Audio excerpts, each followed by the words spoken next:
Hello everyone, आज देखेंगे अपन chapter number 3 का next topic Mendel law of inheritance या लॉ ऑफ जेनेटिक्स। देखिएगा मेंडल ने इनहेरिटेंस के लिए 3 लॉ दिए थे। कौन कौन से हैं? फर्स्ट लॉ है law of dominance, second law है लॉ ऑफ सेग्रीगेशन या purity of gametes and third law है लॉ ऑफ इंडिपेंडेंट असॉर्टमेंट। तो देखिएगा first law of dominance, Mendel का लॉ ऑफ डोमिनेंस जो है ये किस पे बेस्ड है? मोनो हाइब्रिड क्रॉस के रिजल्ट पे। ठीक है, मोनो हाइब्रिड क्रॉस के बेसिस पे मेंडल ने लॉ दिया लॉ ऑफ डोमिनेंस। देखिएगा लॉ ऑफ डोमिनेंस के अकॉर्डिंग क्या है कि जब अपन one pair of particular trait के लिए होमोजाइगस प्लांट के बीच में क्रॉस करवाते हैं तो F1 जनरेशन में ओनली एक ही ट्रेट जो है वो एक्सप्रेस होता है, जिसे क्या कहते हैं डोमिनेंट ट्रेट, और दूसरा ट्रेट जो होता है वो एक्सप्रेस नहीं हो पाता है, उसे क्या कहते हैं रेसेसिव ट्रेट कहते हैं। ठीक है, तो F1 जनरेशन में क्या होगा, एक ट्रेट तो एक्सप्रेस हो रहा है और दूसरा ट्रेट क्या होता है एक्सप्रेस नहीं होता है। अब वो एक्सप्रेस क्यों हो रहा है? क्योंकि वो ट्रेट क्या है डोमिनेंट है, इसलिए इस लॉ को क्या नाम दिया गया है? Law of dominance. For example के लिए बात करते हैं अपन कि जब homozygous tall plant and homozygous short plant के बीच में क्रॉस करवाते हैं तो F1 जनरेशन में ऑल प्लांट जो है कैसे ऑब्टेन होते हैं? टॉल ऑब्टेन होते हैं। यानी कि F1 जनरेशन में टॉल का कैरेक्टर जो है वो क्या है? शॉर्ट पे क्या है? डोमिनेंट है। देखिएगा एग्जाम्पल से समझते हैं। क्या बोला कि जब होमोजाइगस टॉल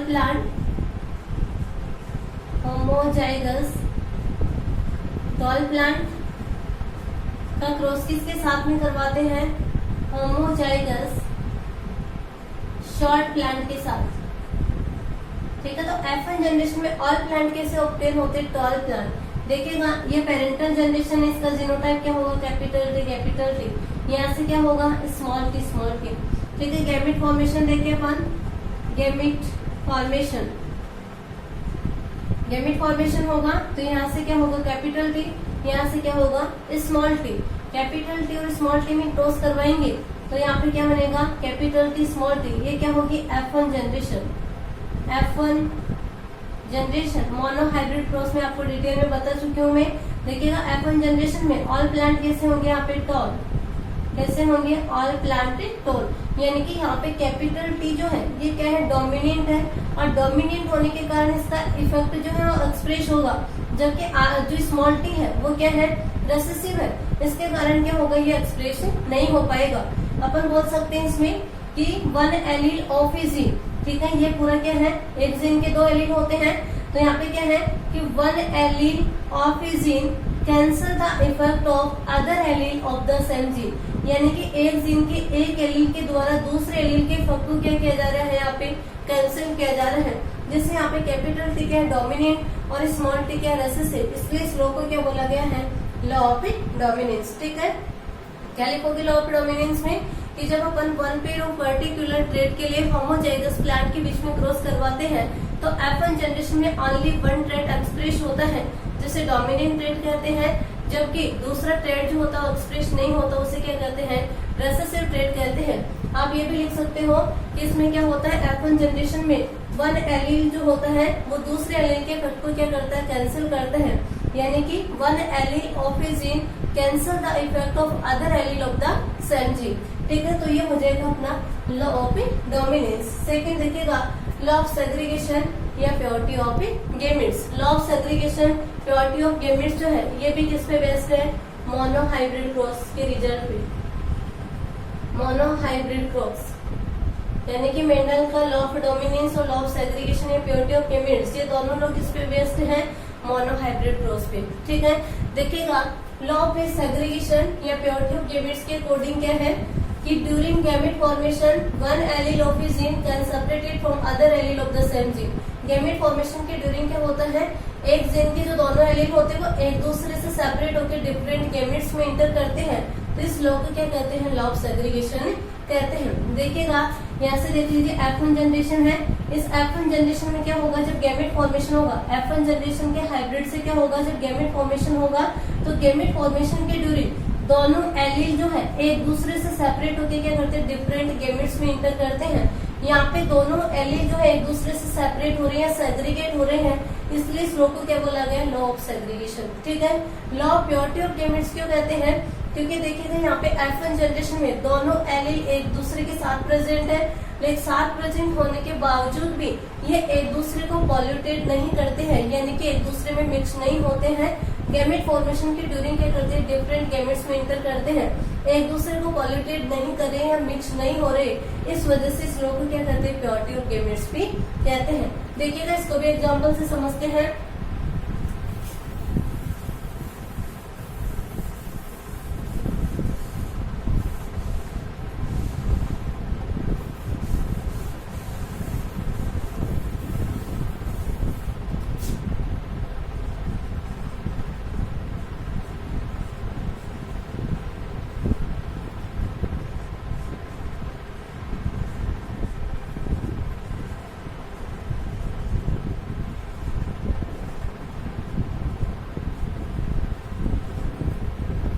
देखिएगा जब क्या करेंगे, homozygous tall plant and homozygous short plant के बीच में क्रॉस करवाते हैं तो F1 जनरेशन में अपन को क्या मिलता है, हाइब्रिड ऑब्टेन होता है। इस हाइब्रिड से जब गैमेट का फॉर्मेशन होगा तो यहाँ से क्या होती है, दोनों एलील सेपरेट होकर डिफरेंट गैमेट में इंटर करते हैं। देखिएगा tall plant and short plant. Tall plant जो कि कैसा है, होमोजाइगस, ये भी कैसा है, होमोजाइगस। ठीक है, इसके लिए जीनोटाइप क्या होगा, कैपिटल टी, इसके लिए क्या होगा, स्मॉल टी। यहाँ से गैमेट फॉर्मेशन क्या होगा, पेरेंटल जनरेशन हो जाएगी। यहाँ पे गैमेट फॉर्मेशन अपन देखें तो यहाँ पे कैपिटल टी होगा, यहाँ पे स्मॉल टी होगा। इन दोनों के बीच में क्रॉस करवाएंगे तो F1 जनरेशन में अपन को क्या मिला, कैपिटल टी स्मॉल टी, यानी कि ये क्या है, हाइब्रिड F1 जनरेशन। ठीक है, अब देखिएगा लॉ ऑफ सेग्रीगेशन किस पे बेस्ड है, गैमेट फॉर्मेशन पे। ठीक है, तो during gamete formation one allele of a gene can separated from other allele of the same gene. यानी कि इसमें क्या होता है, एक जीन के दो एलील है तो एक एलील क्या होगा, इसी जीन के दूसरे एलील से सेपरेट होकर डिफरेंट गैमेट में इंटर करता है। यानी कि यहाँ पे गैमेट फॉर्मेशन होगा तो इससे क्या बनेगा, capital T and small T. क्या बनेगा यहाँ से, capital T and small T. तो ये दोनों एलील जो होंगे इस जीन से सेपरेट होकर डिफरेंट गैमेट में इंटर करते हैं। जब अपन यहाँ पे सेल्फ पॉलिनेशन करवाएंगे, यानी कि capital T small T, capital T small T, तो यहाँ पे दो टाइप के गैमेट बनेंगे, यहाँ पे भी दो टाइप के गैमेट बनेंगे। ठीक है, अब इनके बीच में क्रॉस करवाते हैं चेकर बोर्ड से अपन देखिए तो देखिएगा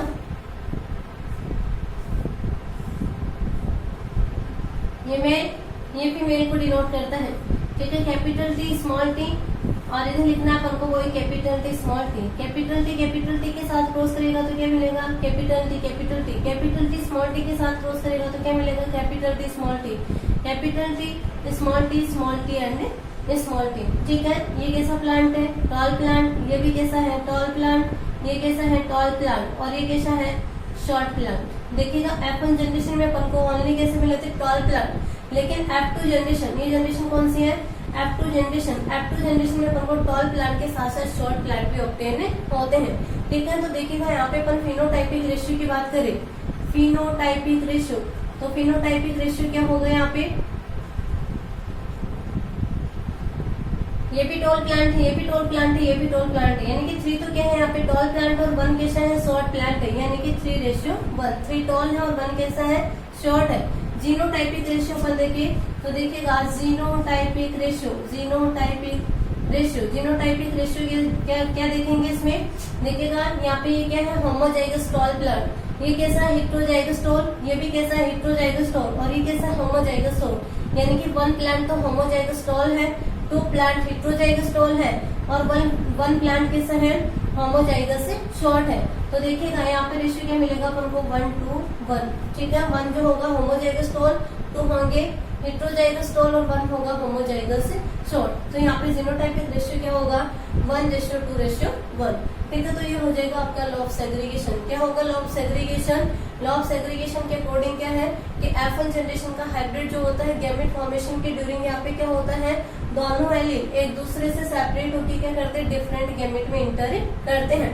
ये दोनों एलील एक दूसरे से सेपरेट हो रहे हैं, इसलिए इस लॉ को क्या बोला है, लॉ ऑफ सेग्रीगेशन। ठीक है, प्योरिटी ऑफ गैमेट्स क्यों बोला है इस लॉ को, क्योंकि यहाँ पे F1 जनरेशन के हाइब्रिड में दोनों एलील एक दूसरे के साथ एक साथ प्रेजेंट है। दोनों एलील क्या है, एक साथ प्रेजेंट होने के बावजूद भी एक दूसरे को पॉल्यूटेट नहीं करते हैं, यानी कि एक दूसरे में मिक्स नहीं होते हैं। इस वजह से क्या कहते हैं, इसे law of purity of gametes भी कहते हैं। ठीक है, आप बोल सकते हो इसमें ऐसे भी लिख सकते हो आप इसको कि during gamete formation one allele of a gene can separated from other allele of the same gene known as law of segregation या प्योरिटी ऑफ गैमेट्स।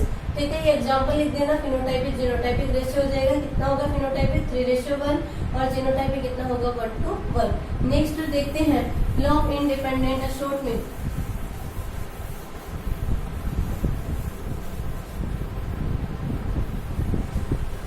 देखिएगा third law of independent assortment. Mendel का जो third law है ये किस पे based है, die hybrid cross पे। इस पे बेस्ड है डाई हाइब्रिड क्रॉस पर। देखिएगा इस लॉ के अकॉर्डिंग क्या है कि जब अपन 2 और मोर कैरेक्टर वाले प्लांट को क्रॉस करवाते हैं तो 1 कैरेक्टर की इनहेरिटेंस का अदर कैरेक्टर की इनहेरिटेंस पे कोई इफेक्ट नहीं होता है। क्या है इस लॉ के अकॉर्डिंग, जब अपन 2 और मोर कैरेक्टर वाले प्लांट्स को क्रॉस करवाते हैं तो 1 कैरेक्टर की इनहेरिटेंस का अदर कैरेक्टर की इनहेरिटेंस पे कोई इफेक्ट नहीं पड़ता है।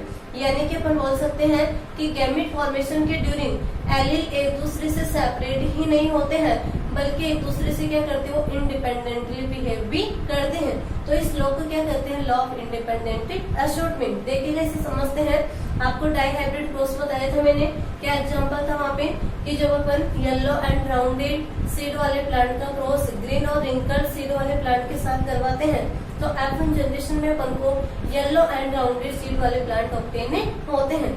जब येलो एंड राउंडेड सीड वाले प्लांट में अपन सेल्फ पोलिनेशन या सेल्फ क्रॉसिंग करवाते हैं तो वहाँ पे क्या होता है, F2 जनरेशन में अपन को फिनोटाइपिक रेशियो कितना मिला था, 9:3:3:1। जीनोटाइपिक रेशियो कितना था, 122, 412, 121। उससे आप याद रख सकते हो उसको। तो देखिएगा क्या बताया कि येलो एंड राउंडेड सीड वाले प्लांट का क्रॉस तो है किसके साथ करवाया था, येलो एंड राउंडेड वाले प्लांट का क्रॉस जो है किसके साथ करवाया था, ग्रीन एंड रिंकल्ड। ठीक है, तो F1 जनरेशन में अपन को क्या मिले थे, all plant yellow and rounded. कैसे मिले थे, येलो एंड राउंडेड। ठीक है, येलो एंड राउंडेड में जब अपन ने सेल्फ पोलिनेशन करवाया तो यहाँ पे क्या मिला था अपन को, फिनोटाइपिक रेशियो 9:3:3:1। ठीक है, इसमें 9 प्लांट जो है वो कैसे थे, येलो एंड राउंडेड। 9 कैसे थे, इनमें से येलो एंड राउंडेड। 3 कैसे थे, yellow and wrinkle, yellow and wrinkle. 3 कैसे थे, राउंडेड एंड ग्रीन। कैसे थे, राउंडेड एंड ग्रीन। और 3 तो हो गए। 1 कैसा था, ग्रीन एंड रिंकल। 1 कैसा था, ग्रीन एंड रिंकल। ठीक है, ये प्लांट ऑब्टेन हुए थे। 9 कैसे थे, येलो एंड राउंडेड। 3 कैसे थे, येलो एंड रिंकल। और 3 जो है वो कैसे थे, राउंडेड एंड ग्रीन। और 3 कैसे थे, ग्रीन एंड रिंकल। तो देखिएगा यहाँ पे 9 जो है येलो एंड राउंडेड, यानी कि कैसा फिनोटाइप था, ये कौन सी जनरेशन थी, पेरेंटल जनरेशन। पेरेंट के सिमिलर फिनोटाइप में yellow and rounded, yellow and rounded parent था। ऐसे ही ग्रीन और रिंकल्ड, ग्रीन और रिंकल्ड भी अपन ने लिया था, तो ये भी कैसे किसके जैसे पेरेंट्स के सिमिलर है। लेकिन देखिएगा यहाँ पे 2 जो है वो क्या है, न्यू कैरेक्टर अपीयर हुए हैं। ठीक है, येलो किसके साथ है, रिंकल के साथ, और राउंडेड किसके साथ है, ग्रीन के साथ। यानी कि कैरेक्टर की इनहेरिटेंस जो है एक दूसरे के द्वारा इफेक्ट नहीं हो रही है। जरूरी नहीं है कि येलो राउंड के साथ ही जाए, येलो जो है रिंकल के साथ भी जा सकता है। देखिएगा यहाँ पे येलो के साथ क्या है, रिंकल। येलो जो है किसके साथ जा रहा है, रिंकल के साथ। ऐसे राउंडेड जो है वो किसके साथ है, ग्रीन के साथ। यानी कि 1 कैरेक्टर के इनहेरिटेंस का अनदर कैरेक्टर के इनहेरिटेंस पे कोई इफेक्ट नहीं होता है। और इस लॉ को क्या कहते हैं, law of independent assortment. Low chart में डाई हाइब्रिड क्वेश्चन बता चुकी हूँ, वहां से देख लेना। ठीक है, फिनोटाइपिक रेशियो याद रखना, इसमें कितना होता है, 9:3:1। और जीनोटाइपिक रेशियो आपको बताया था, ऐसे याद रख लो, 122, 412, 121। ठीक है, यानी कि 1:2:2 4:1:1:2:1:1, ये क्या हो जाएगा इसका जीनोटाइपिक रेशियो। इस टाइप से अपने जो मेंडल के लॉ थे इनहेरिटेंस के वो कंप्लीट होते हैं। लास्ट टॉपिक है इस चैप्टर का कि जो लॉ ऑफ इनहेरिटेंस का क्या इंपॉर्टेंस है, यानी कि importance of law of inheritance. तो देखिएगा इंपॉर्टेंस की अपन बात करें तो फर्स्ट इंपॉर्टेंस देखिए अपन कि लिविंग ऑर्गेनिज्म में क्या होते हैं, डोमिनेंट जीन या डोमिनेंट कैरेक्टर प्रेजेंट होते हैं। डोमिनेंट कैरेक्टर के प्रेजेंस के कारण क्या होता है, जो रेसेसिव कैरेक्टर होते हैं वो एक्सप्रेस नहीं हो पाते हैं। अब देखिएगा रेसेसिव कैरेक्टर किसके लिए होते हैं, रेसेसिव जीन जो होते हैं वो कैसे होते हैं, लेथल होते हैं, यानी कि डिजीज कोज करने वाले होते हैं। तो वहाँ पे यदि डोमिनेंट जीन प्रेजेंट होगा तो उस वजह से क्या होगा, वो रेसेसिव जो अपना इफेक्ट शो नहीं कर पाएगा, क्योंकि डोमिनेंट क्या होगा वो एक्सप्रेस होगा और रेसेसिव वहाँ पे एक्सप्रेस नहीं होगा। ठीक है, तो फर्स्ट इंपॉर्टेंस ये हो जाएगा। सेकंड अपन बात करें कि मेंडल का सेकंड लॉ जो है लॉ ऑफ सेग्रीगेशन या प्योरिटी ऑफ गैमेट्स जो है ये किसको बताता है, जीन कॉन्सेप्ट जो उसको प्रूव करता है। नेक्स्ट है कि लॉ ऑफ सेग्रीगेशन के अकॉर्डिंग क्या है कि वन जीन के 2 एलील होते हैं और 2 एलील जो है ये 2 कैरेक्टर को कंट्रोल करते हैं। नेक्स्ट अपन बोल सकते हैं कि मेंडल का जो लॉ है इसके द्वारा अपन जो हाइब्रिड बनते हैं उस हाइब्रिड की कैरेक्टर की स्टडी कर सकते हैं। नेक्स्ट है कि यूजेनिक्स जो है वो किस पे बेस्ड है, मेंडल के लॉ पे, यानी कि लॉ ऑफ इनहेरिटेंस पे बेस्ड है। क्या यूजेनिक्स, देखिएगा यूजेनिक्स न्यू टर्म है। क्या है यूजेनिक्स, यूजेनिक्स एक साइंस की ब्रांच है जिसमें क्या करते हैं, ह्यूमन डेवलपमेंट से रिलेटेड स्टडी की जाती है। ठीक है, तो यूजेनिक्स से बोलोगे कि ब्रांच साइंस की ब्रांच है जिसमें क्या करते हैं, ह्यूमन बीइंग्स के डेवलपमेंट की स्टडी की जाती है। तो ये क्या हो जाएंगे, मेंडल्स जो लॉ है इसके इम्पोर्टेंस हो जाएंगे। ठीक है, तो इस टाइप से अपना चैप्टर नंबर 3 जो है वो कंप्लीट होता है। Thank you.